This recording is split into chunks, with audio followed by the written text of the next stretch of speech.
Hi all, welcome back to our YouTube channel. Today we have an interview with Eli Schleicher, who is one of our tutors and is going to tell you a little bit about his experience attending Harvard University. Welcome, Eli. Hello, Natasha. Thanks for having me. Definitely. So tell us a little bit about, where you went to college, what was your major, and what it was like to study that at Harvard. Sure. So I went to Harvard College. I was an English major there, graduated a few years ago, and I had kind of an interesting journey towards my major. It was definitely, I came in sort of thinking that I wanted to study everything. I was like, I'm going to declare a chemistry major and I'm going to do a double major with English. And I'm going to just do everything because there's no subject that I don't like. And that was sort of my energy coming off of high school. And then I got in and I started taking classes and I was like, you know what? This is fun. I still like math, but it's not what I want to do with the rest of my life. So thank you so much, linear algebra. This was a great freshman fall, but I'm going to leave you in the past now. So I had sort of a very circuitous route, like meandering through English and chemistry and French literature and psychology and philosophy. And basically I landed on English and philosophy as a double major. And then I decided to reduce to English because I wanted to have more electives, because obviously I have a lot of different things swirling at any given time. That's amazing. I love that. What were your classes like at Harvard, and what were the professors like? Were they accessible? Were you in small classes, large classes, a mix? There's definitely a mix. I would say the deeper you get into your education, and I think this is true pretty much across the board, like the higher up you get from sophomore to junior to senior year, the more you're going to be working in those smaller settings, whether it's doing lab research. I was not doing lab research, or these smaller discussion questions for the more humanities focused classes that I was in. So I definitely started out in a lot of lecture classes, especially when I was taking more of those science oriented classes and when I'm taking some of the general education requirements that Harvard has. Um, I the professors, it varies depending on what the type of class is. I found that in general, if I'm in one of those smaller discussion-based courses, I definitely have a closer relationship with that professor because, I'm talking to them for like 2 hours every week. And so there's sort of already a foundation of a relationship there. I'm not really a go-getter in terms of conversations and on seeking out professor support. So those smaller settings are a lot better for me because I kind of scaffold my relationship with that professor already. The larger lecture courses, I definitely had a relationship with some of my TAs, but that was again because I was in those smaller discussion sections with them rather than the large lecture courses where there's 300 other students who all want to maybe get the famous professor's autograph at the end.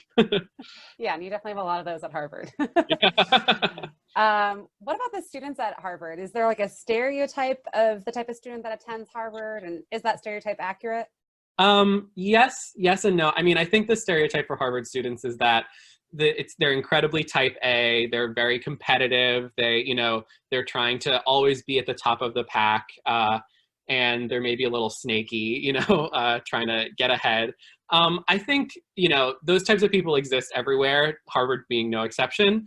I have found I heard this many years ago. I think when I got into Harvard, and then throughout my time there, that Harvard students, the person they're most competitive with is themselves, not really anyone else. I think there is sort of a spirit of competition and the spirit of achievement, because we hear so much of that in high school and throughout the education system of like, you want to get the best grade, you want to be the top of your class.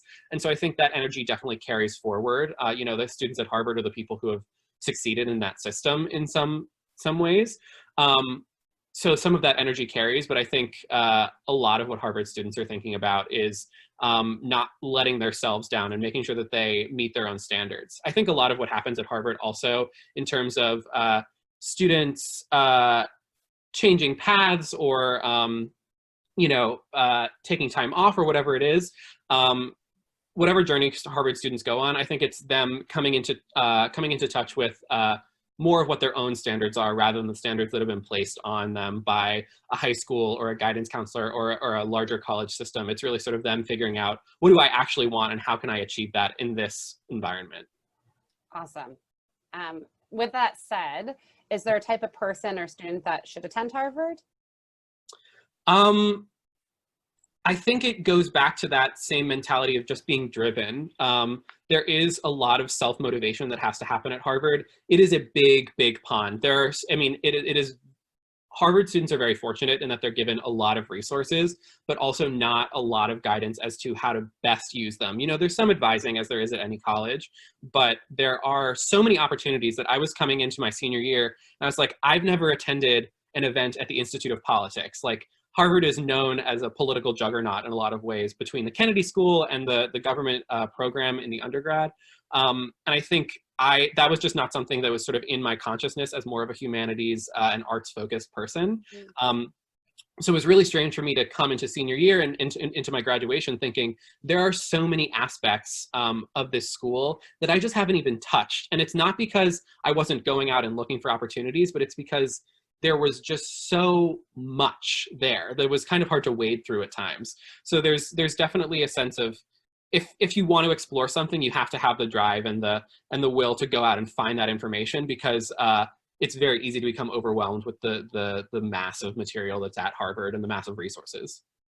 That's great advice. Is there anything else that you wish you had known before attending Harvard? I think it goes back to what I was saying before, that you hear it so often, and I was like, not me, I know myself so well, but people always say, you know, you're gonna change so much, you're gonna learn so much about yourself going through college. And you will, because, you know, I think at every stage of my life, I felt like I was finally grown up. At the end of middle school, I was like, I'm an 8th grader, like I'm at the top of the pack. And then I got into high school, and obviously that's incorrect. And then I was a senior in high school, and I was like, okay, I've made it. Like and now I move into adulthood. And then I got to college, and I was like, I don't know what anything is. The real world is a scary place. So I think there's a constant process of discovery as you're moving through education and in the education system. And college is really the time that I think I really keyed into what I wanted to do in a longer sense. I still don't know. Like, I got a better sense of it now. Even, you know, 3 years out of college, like I have a better sense of it now, but not a great sense of it. So I think as someone who has a lot of diverse interests, the thing I would want to hear is like, that's okay. Follow them all until you don't want to follow them anymore, and then move on to the next one and keep finding your joy and your happiness in the things that you're pursuing. Awesome. That's excellent advice. I can definitely relate to some of what you're saying there. What about, like, what do you brag about most when you tell others about your undergraduate experience? Well, my a cappella group first and foremost. Awesome. Although it's a little bit taboo now to, you know, there's a lot of stigma around being in an a cappella group, but I represent a cappella proud, the Harvard Opportunes. Love it. But I think the thing that I brag about most about Harvard is the people that I met there. I think there is so much to be said for the work that admissions departments put into curating a class of diverse individuals. I think that is so important because I grew up in a largely sheltered community. You know, I went to a private school. I grew up in a mostly white neighborhood. And I think there's just a lot more world out there. Is there anything that you would change about Harvard? Yes. There are a lot of things that Harvard does not do well enough. I think Harvard is an institution, has a lot of power and a lot of capital as a leader. And so I think on the progressive movements that I care about, just very personally, I wish that they were more of a leader on causes like divesting from the prison complex and divesting from fossil fuel industry. But in terms of structural things that the institution can do better for its students, I think that there can be a lot more support for mental health, a lot more support for advising and guidance, like I was saying before. Harvard throws you to the wolves a little bit. You know, they sort of say, you're driven, you know what you want, go and get it. We'll sort of, you know, give you a few signposts along the way. And I think there's a lot of burnout for that reason. And there's a lot more that Harvard can do to adequately support its students who are going through what for many people is the hardest time in their life. For a lot of people, it isn't, but for a lot of people, this is like the hardest they've worked, the most they've put into something, and the most unfamiliar experience they've ever had. And I think for all of those reasons, there's a lot that can go wrong, a lot of discovery that can be made. And I wish that there was more institutional support for that kind of mental growth and mental change and mental challenging that's happening at that time in a student's life. Awesome. So from what you said, the academics seem like they definitely are a little intense. Mm-hmm. Do people have fun at Harvard too? Yes, we have so much fun. You know, there is, you know, Harvard students are go-getters in every sense of the word. We study hard and we party hard. You know, my brother who went to a school in the South would probably disagree. He would definitely disagree. You know, Vanderbilt College definitely plays a harder game than Harvard does in the party sphere. But I like to think that we have fun. It was enough fun for me. What about student organizations? I've heard they can be a little bit competitive. Sometimes you have to apply to get into them. What was that experience like at Harvard? It exists. There is, I think there's one challenge of Harvard is that there is this idea that you have to be the best at anything that you do, whether it is playing the cello or drawing pictures or, you know, writing articles for the newspaper. Everything, there's a lot of people that get weeded out from organizations that they're passionate about careers that they could really thrive in because they're not the best at it right when they begin their freshman year. There's not a lot of bootstrapping that happens in Harvard because there is such a high level of achievement. People come in being really good at some things. And that means that if you have a new interest that you develop while you're there, it can be really hard to pursue that in a formal way in a club that with people who are passionate about it in the way that you are, because there is kind of like this barrier to entry of, well, you don't have these skills already, well, then you can't play with the big dogs. So I think there is a lot of competitiveness, and I think that's one of the things to keep in mind at Harvard is that if you have a passion, it can be challenging to really lean into that passion and find an outlet for it if you're not already an expert.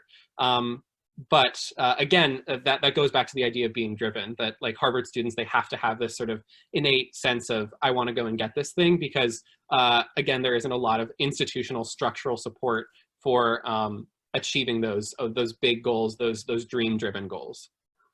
Awesome, great. Was there a particularly memorable experience or maybe an opportunity that was just like something that you never imagined having in college that you were able to get at Harvard? I mean, the one thing that I really loved, I had two main extracurriculars. The first was a cappella, and the other one was the theater community at Harvard. And the trade-off for there not being a lot of structural support and institutional support for how things get done is that the students do a lot. They fill that void to the nines. So I was a part of a really robust student theater organization, put on like 20 to 25 shows per semester. Or not put on, I think that's overreaching, but facilitated 20 to 25 shows per semester. And that is sort of where I discovered my sort of passion for arts administration as a career more largely. And I think working in that kind of environment, having that kind of leadership responsibility and that kind of responsibility to other people is something that I had sort of had a sense of when I was in high school, but not nearly on the scale of which I dealt with it in college and got that opportunity in college. Awesome. Great. Thanks for sharing that. All right. One last question for you, Eli, and then we'll let you go. Do you have any advice for students who are maybe interested in applying to Harvard? Yes, I would say that Harvard is very shiny, but it is one school just as well as any other school is. You know, it has its benefits, it has its drawbacks, and I think while the quality of the education is quite high, and that is the biggest thing you're getting from Harvard is a guarantee of the quality of your professors, of your classmates, of the type of learning you're going to do there. But it has its strengths, its weaknesses. It doesn't have every program in the world. It doesn't have every single thing that you might want. So stick to your guns. If you know what you want, go and find the college experience that's going to provide that for you. It's not necessarily going to be Harvard. I loved my time there, but it's not for everyone, and that's okay. Awesome. That is excellent advice. Well, thank you so much for your time. If you have questions for Eli, please feel free to comment below, and we'll see you soon. Bye, Eli. All right. Thank you so much.